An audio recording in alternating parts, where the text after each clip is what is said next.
I think Burning Man changes the world in the way that good fiction changes the world. It shows us that another world is possible, but it does it in a truly experiential way. Instead of reading about that other world, you get rocketed into it and you are there and you see yourself living it. And then hopefully you take it back with you. Meet the people who make Burning Man happen. Around the world. The dreamers and doers. The artists, freaks, and fools.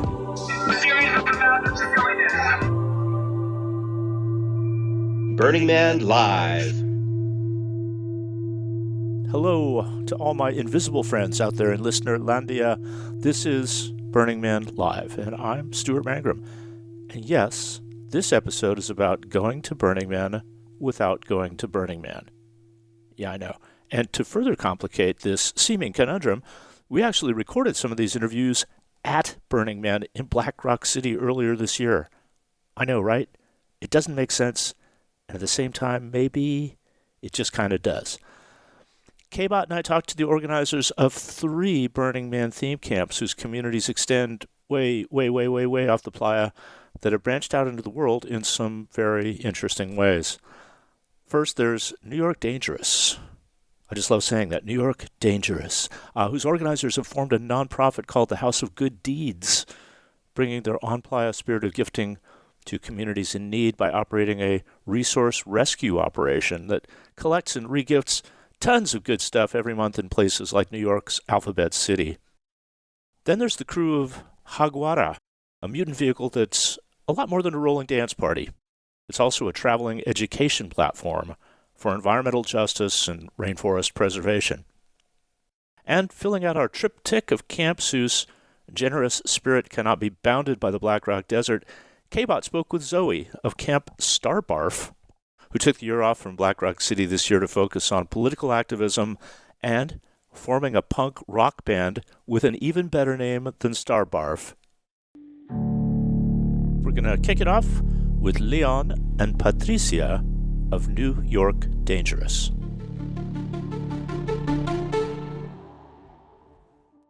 Yes, it is Burning Man Live. This is actually live from Black Rock City in Nevada. I'm Stuart Mangrum, and I am talking to a couple of the principals from a pretty interesting, I don't know what to call it, when it's a camp on playa and it's a community off playa, but it has the very cool name, New York Dangerous. I'm talking to Leon and Patrizia. Introduce yourself, guys. Hey, my name's Leon. On playa, I'm White Whale. Hi, my name is Patrizia, and on playa, I'm interesting. That is, does everybody say this? But that's an interesting name. Oh. Yeah, okay, so that's not original. All the time. Maybe original would be a good one. So let's start with what happens in New York City when you're not here. I'm trying to imagine myself in New York going to one of your events there. What's it like out there? New York Dangerous has been around since 2013. My first burn was 2012. I had an amazing time, but I couldn't bring all my friends with me to this camp I was with, so we started our own. And we've been on playa every year since 2013, except for 2024. This year, we are taking the time off to actually enjoy the burn instead of work for everyone else for a change. In New York, we have social events all the time. We also started a charity called the House of Good Deeds, which has, as of January 2024, become New York City's largest volunteer-run resource rescue organization. We rescue and distribute for free over 2 tons of clothing, shoes, housewares, and food every month. So how does that work? Do you have like a free store where you put all this stuff out for people like Diggers used to do, or? Yeah, pretty much. We have a monthly Good Deeds giveaway that Patrizia, for the most part, organizes. And we also do community events ranging from community cleanups to blood drives. We, help people with little random tasks. We do pretty much anything that a burner would do for another burner, except we're doing it in the default world. And usually, before going to Burning Man, we don't organize our giveaway because we have so many things to do. But we were uncertain to come, and just 2 days before flying, we had our massive Good Deeds giveaway. 14 hours working non-stop with at least 300 attendees. It was beautiful. So it was amazing. At the end of the day, it's always worth it. Now, I know New York has a pretty active year-round burner community. I'm imagining that a lot of those people came and cherry-picked through the clothes at your event. Is that a fair assumption? Some they do, but we serve a community like in Alphabet City in New York, and which I'm very proud right now to be our new headquarters. So there are a lot of people in need over there. Happy to help them and anyone. One of the things that we focus on is encourage people to volunteer. It's not a traditional charity where things trickle down from those who have to those who don't. The idea is that everyone's involved, everyone's part of the system, everyone has something to offer, everyone has something they can take. If Bill Gates comes to one of our events and likes a belt buckle, he should take it and not worry that there are other people more deserving or more needy. He should just find a way to pay it forward somewhere else. And that's what we encourage everyone to do. Have you had Bill Gates show up? Not yet, but if he's listening, Bill, come on by. We've got a belt buckle for you. So that idea sounds pretty Burning Man. Tell me about how this was influenced by or is influencing of your Burning Man experience. Oh, man. So this is where we get to the origin story. In 2012, I was a member of Couchsurfing. I stayed in Shanghai for one night with a girl who put me up. Her name was Yuan. And I thought she was awesome, but, she lives in China and I don't. So when she came to visit the States a few months later, she stayed with me. I put her up. Then as I was getting ready to go to Playa in 2015, she told me she was going to explore the West Coast. I said, well, why don't you fly into Reno and I'll bring you to this Burning Man thing I'm always talking about. And she did. And from that point on, we were pretty much inseparable. She moved to New York. She burned with us with New York Dangerous in 2015. She burned with us in 2016. At the end of the summer in 2016, I proposed. She said yes. And the next day, she went into the hospital. On the fourth or fifth day, they did a PET scan. They found out she had 70 tumors. And they said that there's nothing we can do, and I'm sorry. So we were really overwhelmed. I made one post on social media saying, hey, I know that you just congratulated us, but guess what just happened? That one post went viral, and people came from all over the world. People raised tens of thousands of dollars for her medical care because, as a Chinese national, she didn't have any insurance. Somebody knew somebody who was the head of admissions at Memorial Sloan Kettering, and they got her into their cancer treatment program. Somebody saw our story and offered to throw us a wedding. They arranged a wedding in less than 7 days, and hundreds of people showed up with hundreds more watching online. All these amazing things happened because people came together in community and just offered what they could because they cared. So Yuan and I, at our wedding, we exchanged vows that we wrote each other, and we vowed to our guests that we would find a way to pay it forward. The next month, we founded the House of Good Deeds together, and the whole mission is to teach people how easy and important it is to make a difference. Wow. I met Leon actually in 2016, and I got myself really embracing everything, and I was close to her, close to Leon. And when, unfortunately, the bad things happened, I was in the first row to take care of the charity, and I'm extremely grateful to be taking care of the LGBT since the day one. Patrizia, how did you find your way into this interesting world?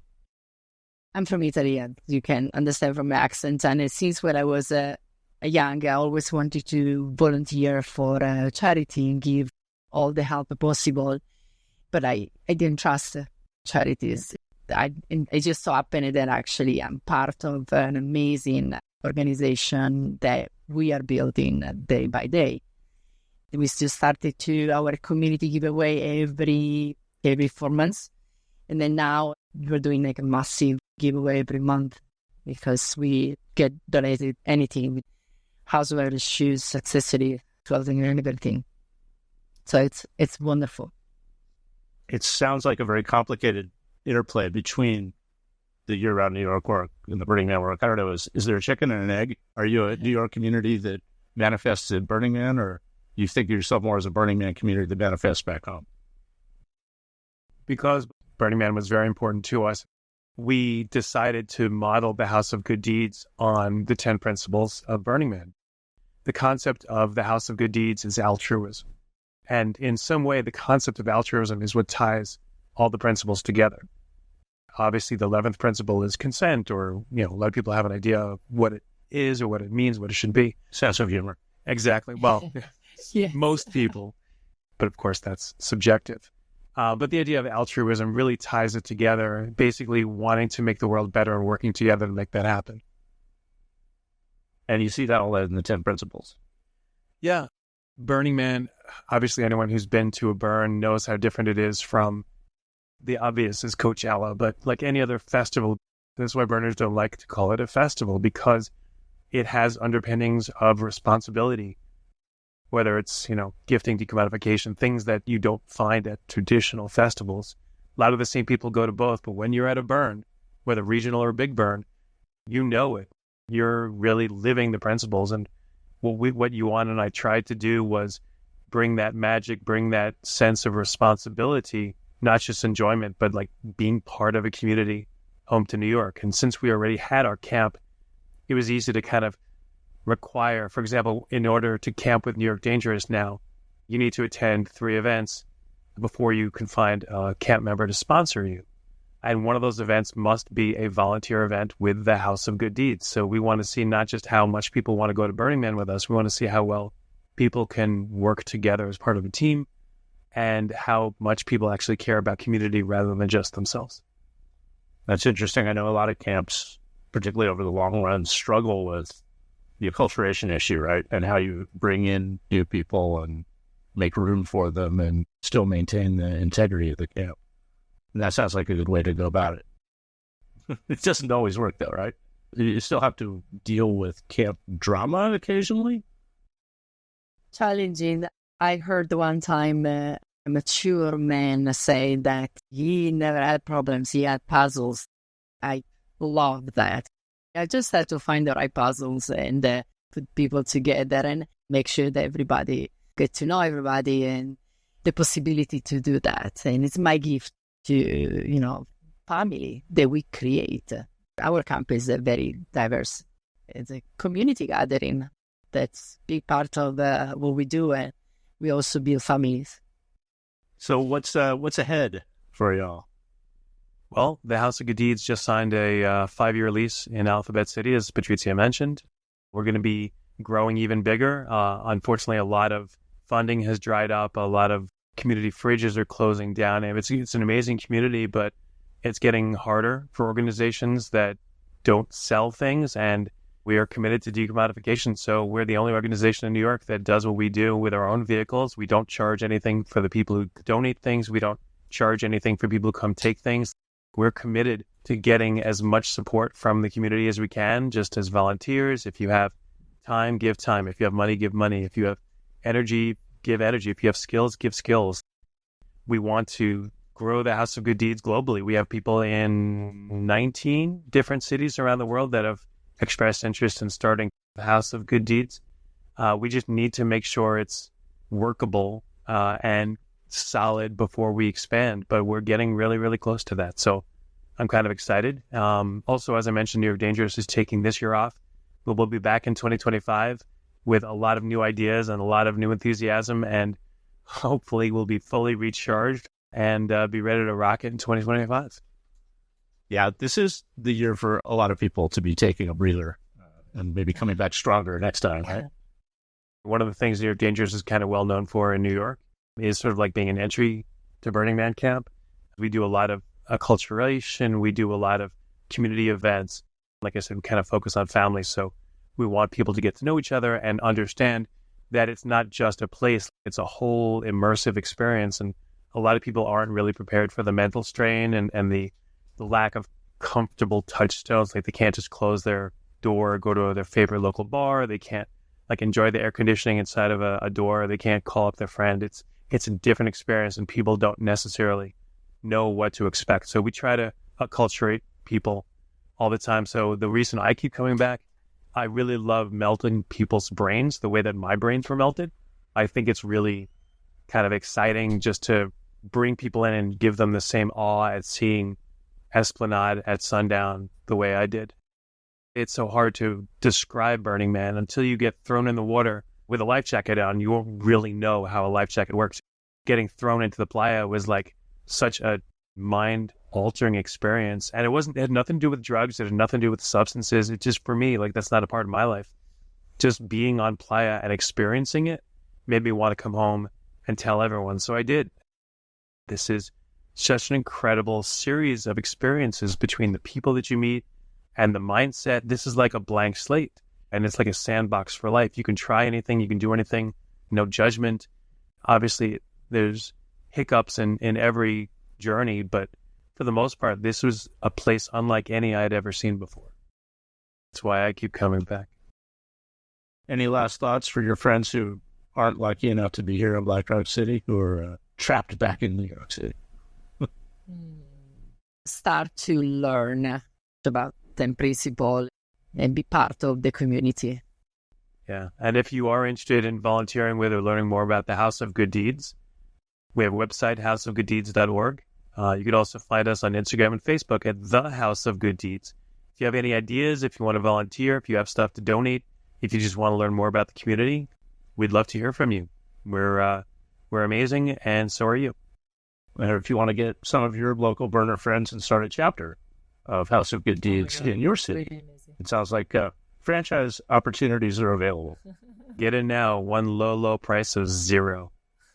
I'm going to make my 11th principle today gratitude, and thank you both very much for stopping by and having the conversation. Thank you. It's lovely to be here. Thank you so much. Yeah. Thanks, Motorbike Matt. Thanks, Larry.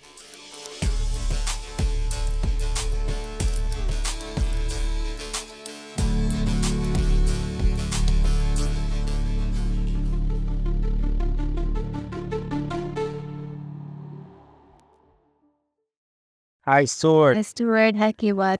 Hello, my friends. Hello. We're here talking with Leo Villar and Catalina Pulido behind the infamous Jaguara. Is it Jaguara or Jaguara? Both. In Spanish, it's Jaguara. Okay, you guys introduce yourselves. I'm sure you'll do it better than I did. So this is Leo and Cata. We are partners in life in Jaguara and also a company called Sonic Design. We do experiences for live events and museographic type of installations, and I'm happy to be here. And Catalina. I'm Catalina. We are creating experiences since Jaguara was born. We received this call, this mission to create environmental empathy through art, through the means and the languages that we use for live events. And Jaguara is, of course, the main project which has given us a purpose and a call. Maybe you can describe Jaguara to our listeners. I know a lot of them have been to Burning Man and have probably seen this rather epic art car vehicle out there, but what's the Jaguara experience like? Jaguara is a stage. It was an art car in Burning Man. It's a sculpture as well. Jaguara's head is full of symbology. The whole head is full of sacred geometry symbols. It even has LLH for Larry Harvey as an homage, with the Galaxia temple right under the chin, because the Jaguar is the connector of the two worlds, this world and the ultra world. Every single detail has a very deep symbology for us related to these ancestral intelligence we are talking about from the Amazon jungle, and all of these ancestral technologies that embody the plant medicine and the shamanic thought that embodies the Jaguar, right? I'm glad we got a little bit more explanation of some of the symbology. That was beautiful. We visited Burning Man in 2017, helping a Colombian artist and architect with his project Aluna, which was also based on the cosmology of the indigenous tribes of the northern region of Colombia. One night we went out to the playa and we had the chance to enjoy the Mayan warrior experience. And we had a very special night because we said, oh, this would be really nice if we could one day do something like this. The next year, we had a special ceremony in a Colombian Maloca with some of our friends who visited Burning Man 2017 with us. We had been invited to come back to Burning Man and do an art card. And we had a vision this day that this art card should be a jaguar. And maybe this project should become like a messenger from the rainforest to go around the world and bring some attention to the urgent needs of doing something different and becoming part of the protection of the rainforest as an ecosystem that's so important for the future of life of humankind in planet Earth. This brought Jaguara to life as a stage, as a sculpture, as a movement, as an art card. From there, lots of great artists, painters, musicians, many people from different areas have joined the idea and have helped us make this dream come true and evolve into many different experiences and moments after the playa. So you had Jaguara on playa 1 year, and the plan was always to take her off of the playa and out into the world. How did that come together? Well, it wasn't like a purposed plan, let's say. The jaguar has a very deep symbolism, not only on the ecological side. It's the apex predator of the Amazon jungle. So it is the animal in charge of all the biological, ecological balance of the jungle. But it has a very deep symbology in terms of shamanism. The jaguar entity is considered a very powerful spirit. It is the chancellor of shamanic thought for many of the indigenous tribes that live in the Amazon. It is the chancellor of different types of medicines, particularly in Colombia. It's called yahe. It's a very sacred and powerful medicine that has, since many, many years, these pictograms of yahe medicine guiding the tribes and guiding the spirit of the people have been found on rock art in very sacred places in the middle of the Amazon for more than 20,000 years old rock art paintings with this symbolism of the jaguar. And this energy inspired this whole art car movement in 2018. Right after that, we were just so caught up on the idea of having made it and all the enthusiasm and all the incredible stories that happened around it that we just followed the energy and the call of where we needed to go to pursue with this message. And right after Burning Man, some people from a very incredible institution called the Biennial of the Americas from Denver, Colorado, reached us. They came to our studio in Bogota. They learned about the project, and they invited us to become the cultural centerpiece of their festival in Denver, Colorado. Right after Burning Man, this festival, the Biennial of the Americas, was very symbolic for us because it united the whole of the Americas, North and South, all of the countries.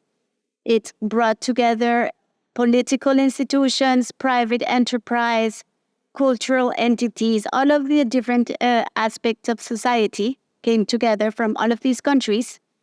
And for 10 days, all of these people were coming together to speak about sustainability, uniting, putting forces together to create a sustainable America for all of our children.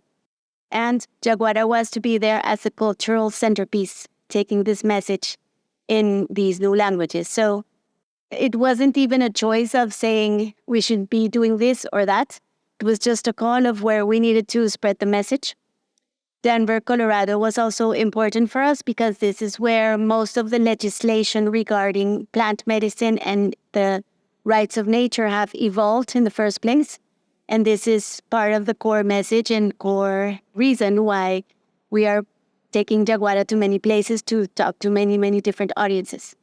Somehow, the energy and the project itself has taken other Paths that we have had to follow. I'm curious about that educational mission, and particularly since news has gotten so bad lately. I know that there's a lot of fatigue. There's a lot of what people are calling eco grief. How do you move people back into a position of actually of caring and thinking that they can do something about the problems of the world? Well, I wish we could say that we are absolutely changing other people's minds. We are doing a whole lot trying to do so, but we have found that Jaguara, through art, music, through a beautiful light spectacle with lots of technology, has in a way opened a new way, a new narrative, a new language, and has changed the narrative in some way, we hope, in how conservation and all of these actions are traditionally presented, at least from our experience, right? So many times environmentalists and conservation and nature, eco-friendliness is shown on the one side, and then perhaps tech, fashion, music, and all of these cool movements are not necessarily on the side of this, right? So what has happened with Jaguara is that we think that through these experiences, we are talking to a very large audience that not necessarily has been introduced or has been interested in this environmental conservation narrative. So this has allowed us to reach different people, kids as well, you know. It's a very good question when people ask, so what are you actually doing for the rainforest?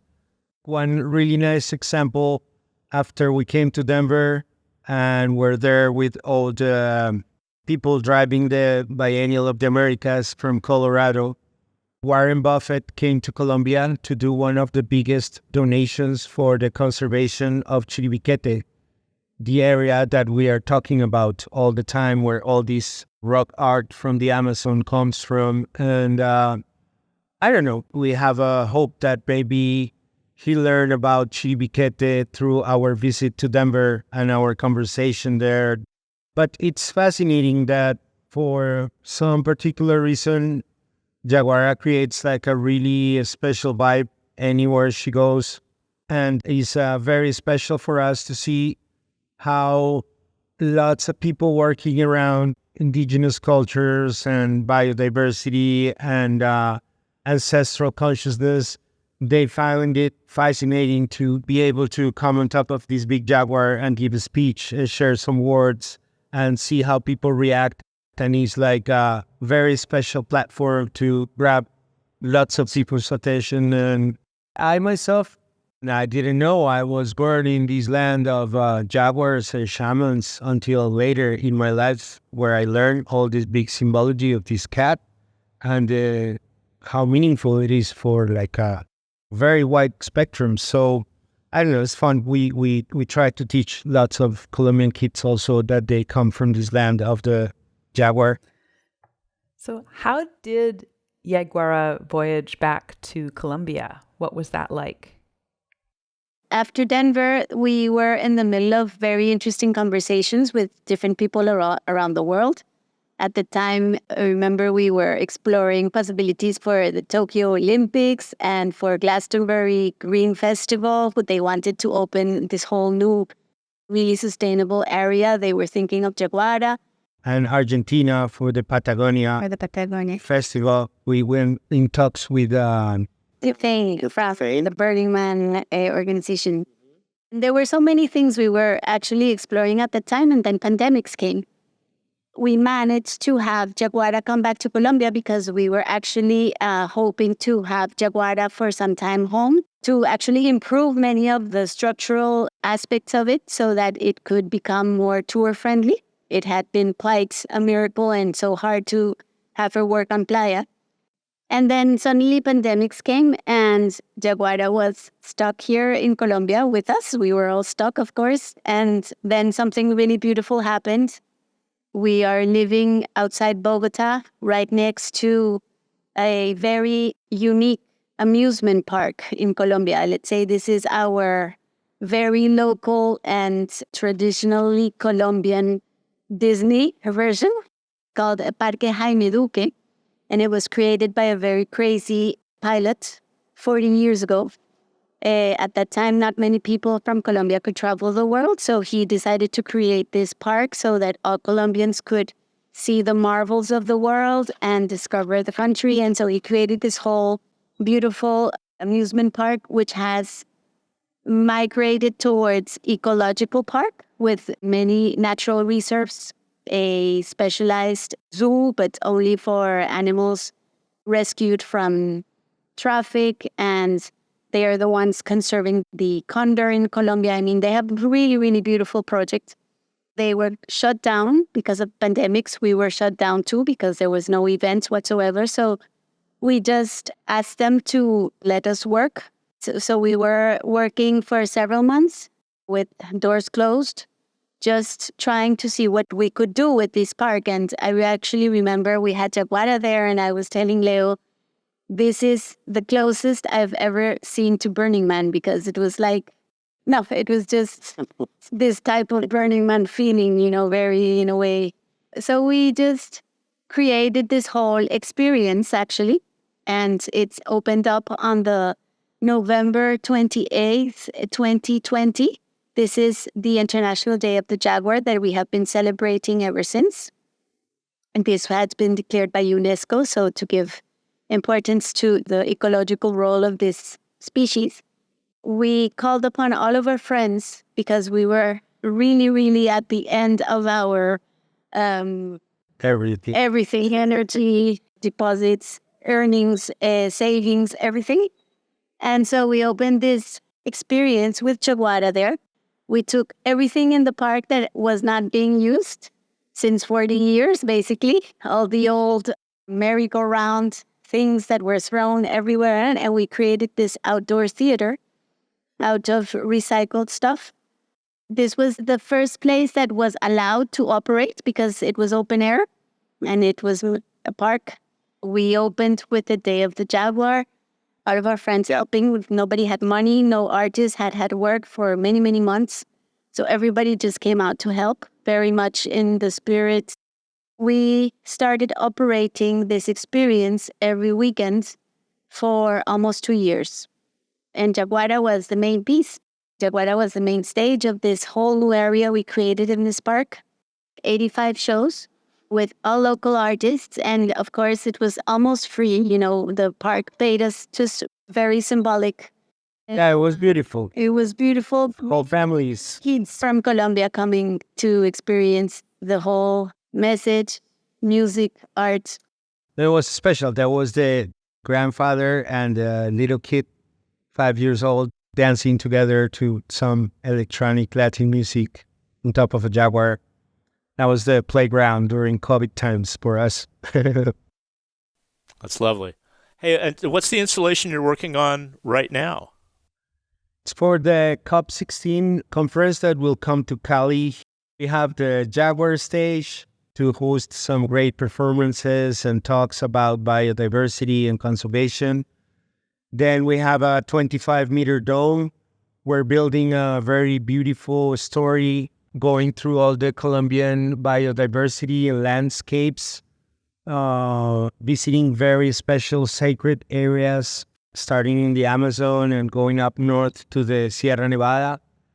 After this visit through all this beauty and landscapes in good conditions, we're going to go to all the challenges, all the fires in the forest and the rivers, all the problems that we're looking at right now. Then at the end, we look at some positive actions worldwide for people cleaning oceans, rivers, helping reforest areas, and many different inspirational projects from around the world. And then we have the Jaguar for the concerts and performances and conferences. And we will be presenting some movies, also national parks in Colombia. We're doing an installation showing the dreams of Cali as a more sustainable city. And then Jaguara just arrived today from Mexico because she was at the EDC Music Festival where we were invited in February. And it's going to be very exciting. All these things have been inspired by Burning Man forever, because when people say, "Oh, this is very challenging here," it's like, "Oh no, this is very easy. We've done it. We've done worse." Everything seems easier when you're not in the middle of the desert. Yeah. Are there things you learned at Burning Man that you brought into your current projects? So many things, really. We have been totally transformed, inspired, and touched profoundly by Burning Man with those experiences, those beautiful projects, and everybody we knew, everything that happened to us, all the magic of making these projects happen. It has totally transformed our life, really. Our work has gained a deeper purpose. Yeah, I would say in very practical terms, it's just like the spectrum or the dynamic range of what's possible and what's not has been extremely Widened. taken to another level, of course. What about logistical skills? So you talk about how when you're in Colombia, people say, this is so hard, and you say it's nothing compared to Burning Man. What kinds of hard skills did you learn in the desert that you brought back? Every day we were setting up lights, lasers, sound, video projectors, domes, being able to set up Jaguara, which was only like a crew of 15 people. 3 of us had no bikes, including myself, no lights to go to the bathroom or anything, like very, very Basic. basic.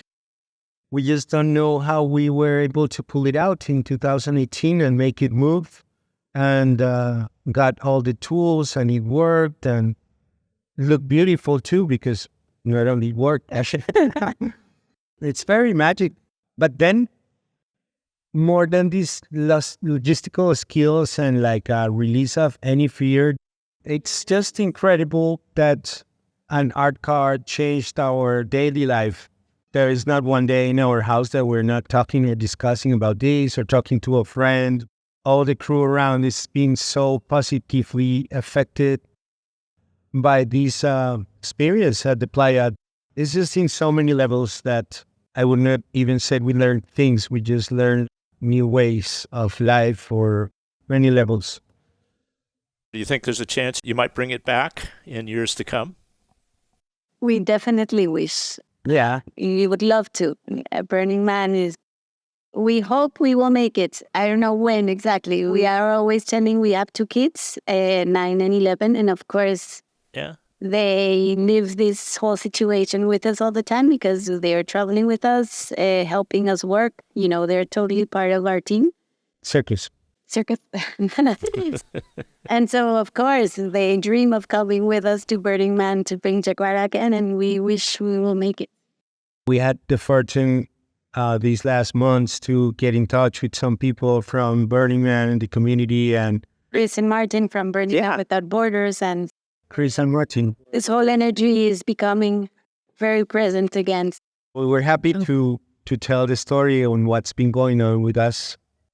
The amusement park story I find particularly fascinating. Yes. It's really exciting that you're doing what you're doing now. But for me personally, I was like, what? You took over an amusement park during COVID? That's so hardcore.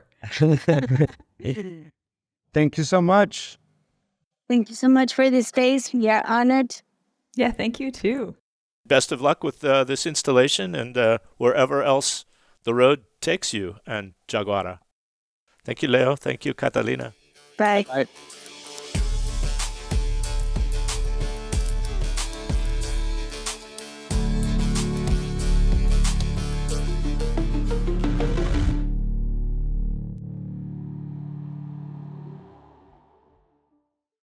So this is part of our interview series on camps that took the year off in 2024 and did other amazing, fun, weird, and clever things.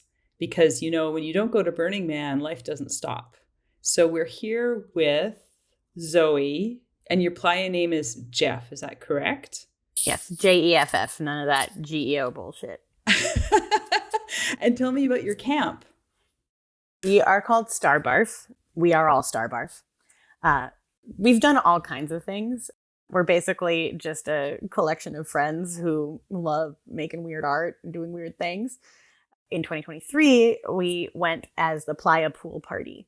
We had made a pool filled with water that you could hang out in. And our theme was noodles. So the pool was filled with pool noodles, but we also had noodles that we would make. We did ramen at 2 a.m. So it was hot nudes and pool nudes. That's it. Amazing. And then 2024 came along and many camps were given the option to just take a little break for a year without losing their standing. 200 and something camps did that. Big ones, little ones, old ones, new ones. And Starbarf took the year off. Why? We kind of burnt ourselves out. In addition to doing hot nudes, we were also an art support camp. We were helping out with our dear friends Kendrick and Diana's art piece called The Lovers. It was beautiful. It was a 12-foot tall tarot card, the Lovers card, but it was T for T, so trans for trans.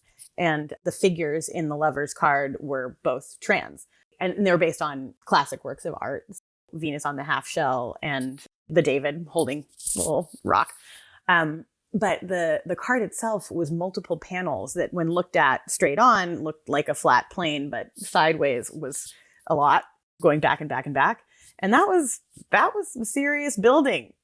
And a lot of our camp members not only did the hot nudes, but worked on the art support. And so I think we're kind of like, okay, this is probably the year. This is the year that we rest. But not all of us rested. So some of us went. Was that a hard decision for you to rest? I think it was. I am not a lead of our camp. I'm just an extremely enthusiastic weirdo.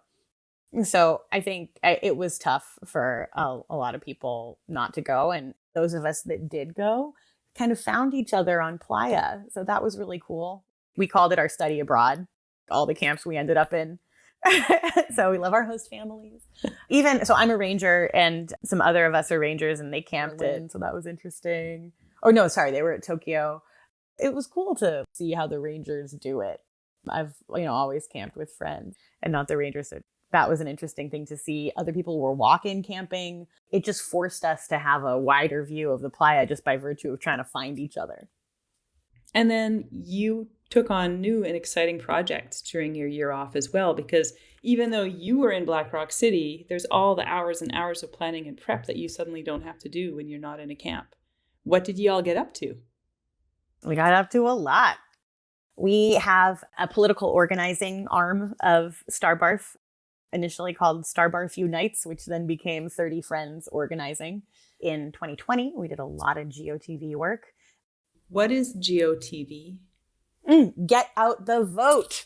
Oh, perfect. Okay, I'm Canadian, so I'm sure Americans know that, but I had no idea. So, okay. I work in my default job. I'm the head of creative content for a large environmental organization. So I'm able to do essentially what I do for work on my off hours for democracy. And that was really nice. A lot of us are creatives of various types. So we did that in 2020 to get a lot of people to the polls, and now we're doing it again. So having some of that planning off our shoulders opened up space to be making cool memes that help people register to vote. Also, we're doing a lot of campaigning on the ground, things like that. And additionally, me and a couple other Starbarfers started a band. Just like that. Yeah. And just like that, we're in a band. So what kind of band is it? We are a queer punk band called the Furious Tits. And our logo is like boobs with angry eyebrows. We do really snarky political punk, including our hit single, Be Gay, Do Crimes, and All Jobs Are Bad. Our new big one that everybody's into is called Costco Dom, about a dom who takes her client to Costco. And if he misbehaves, no samples. So you're playing shows already? Yeah, we've been playing shows for a while. It's a hoot. We're based in the Bay Area. So the San Francisco, Oakland punk scene is great. It's so welcoming and fun. And we've already made friends with so many other bands that we play shows with. So when you're not, figuring out your camp and deciding how you're going to sustain yourself for a week, you can do a lot. That's wild. So from political advocacy, I suppose it is, to punk rock shows, do they intersect somewhere? Oh, they absolutely do. In our song, Be Gay, Do Crimes, one of my favorite lines is when we're listing the crimes that you can do, one of them is give bottled water to Georgia voters. Things like that. Why is it important to put your creative skill set to work for not-for-profit causes? It's very much an extension of the 10 principles and how we integrate them into our lives. Art for art's sake is real, but there are some other sakes in there too. And I know I connect best through creative work with other people, like when I'm talking about making something or we're making something together. And I don't think I'm alone in that. So the more I can collaborate with the people I love, the more real and the more effective I feel like my work becomes. And this is what I want to do. I get, I think, some of the most pleasure in my life from making, writing, music, creating something that can, in some way, make the world a better place. So you're going back in 2025 with your camp? Everything's back on board? Oh, yeah. And we're stoked. We can't wait. I bet. How are you preparing? We have a Signal channel that we just call Friendship Chaos. Ideas are getting thrown around there. Fun things that we're thinking about doing or just like dreaming big. Who knows what's going to happen? We're deciding if the pool's coming back out or not, or is it going to be noodles? I think the thing that ties our camp together is we love each other and a lot of us are queer. That's kind of it. So it leaves a lot of space. Yeah. For all the kind of things that you could do. It's not like we have to do this one thing every year because that's what we're known for. You can sort of change it up. Definitely. You have renewed energy, I assume. Are there opportunities to sort of change it up in a big way? Or are you just happy to be back together again? Interesting. Yeah, I don't know. Knowing us, our happiness to be back together again, which is so true, will translate into we're going to do something wild. What that thing is, we will find out. But we're part of an amazing hub. So we often camp with Cloudy AF, the Love Plumbers, formerly known as Sexy AF, and the Shire. So we're usually a city block. And I know our hub is up to some really fun things already. So my guess is we're going to cook something up as 4 camps together.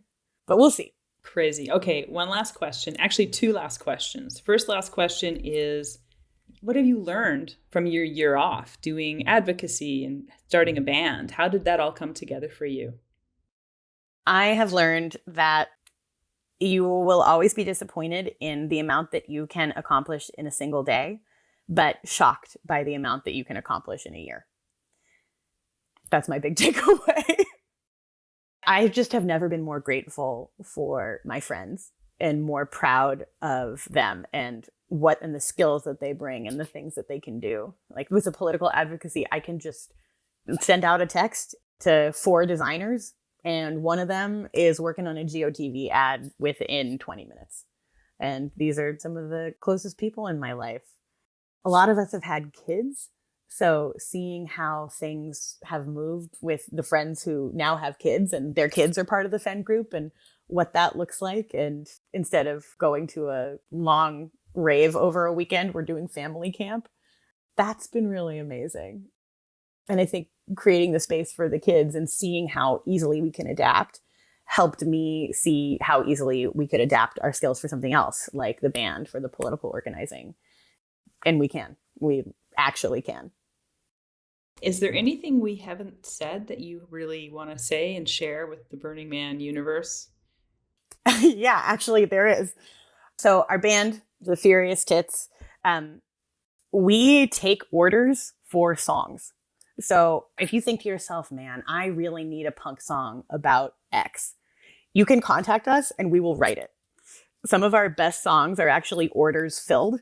So Our hope was to get some ideas by, reaching out to the Burning Man community to see what people wanted a punk song about. Oh my God, I love that. So how does someone submit their punk rock song idea to you? You can find us on the social medias. We also have a website, furioustips.com. Yeah, we're entering a whole new songwriting phase and we're looking for ideas. Can you make one about a teenager that makes too many peanut butter sandwiches and then just blows up the kitchen in such a way that it is almost uncleanable? Yes, we can. You got it, kbot. Okay. Thank you. And finally, what is the purpose of Burning Man in the world? Why do we do this Burning Man thing? And how does it change the world? That's such a great question. I think Burning Man changes the world in the way that good fiction changes the world. It shows us that another world is possible. But it does it in a truly experiential way. Instead of reading about that other world, you get rocketed into it and you are there and you see yourself living it. And then hopefully you take it back with you. Amazing. Okay, I think we're good. Okay, bye. It was lovely talking with you. Likewise.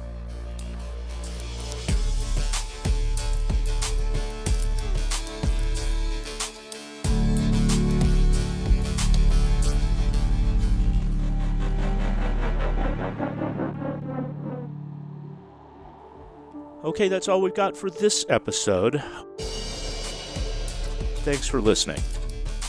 Burning Man Live is, as always, a nonprofit production of the nonprofit Burning Man Project, made possible in part by your generous donations at donate.burningman.org. Thanks to everyone who made this one possible: Leon and Patrizia, Leo and Catarina and Zoe.